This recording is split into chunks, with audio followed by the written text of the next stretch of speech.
नबी करीम सल्लम जब घर आए ना तो उन्होंने क्या किया कि दो लोग थे जिनसे मशवरा भी किया, यानी नबी करीम सल्लम ने हज़रत अली और हज़रत उसामा बिन जैद से मशवरा भी किया कि मुझे बताओ कि क्या करूं, कि लोग मुझे तंग कर रहे हैं। एक तंग करने वाले ने तो बहुत ही तंग किया हुआ है कि फ़लाँ के साथ मेरी बेटी का इल्ज़ाम लगा रहे हैं, मेरी बीवी का, सॉरी। तो उन्होंने इनमें से जब ये बात की ना, नबी करीम सल्लम ने ये बात की थी मंबर पर खड़े होकर कि अब मुझे बताओ कि मैं क्या करूं,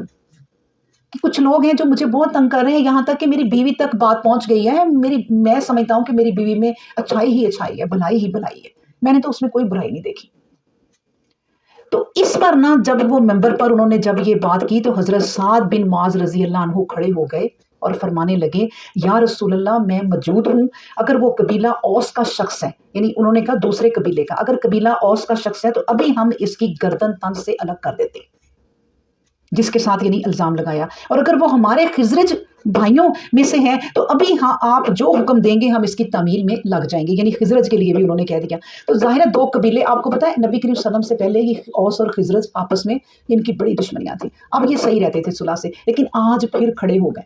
इस तूफान की वजह से। नबी करीम सल्लम अब मेंबर पर हैं, वो इनकी साद की बात सुनकर ना, साद बिन माज की बात सुनकर, यानी हज़रत साद बिन माज जब खड़े हो गए तो उनकी बात सुनकर दूसरे कबीले वालों ने कहा कि माज तुम उसको किसी वक्त भी कत्ल नहीं कर सकते,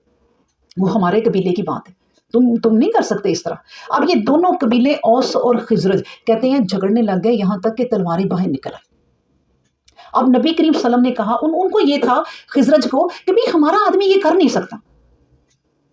अब उनको ये था दूसरों को कि अगर औस का भी है हमारा भी है, अगर खिजरज का भी है तो हम नहीं छोड़ेंगे, कि जिसने नबी करीम सल्लम के मुतालिक बात कर दी ऐसी। तो इस तरह जब ये दोनों लड़ने लगे तो नबी करीम सल्लल्लाहु अलैहि वसल्लम ने फिर इनको चुप करवाया।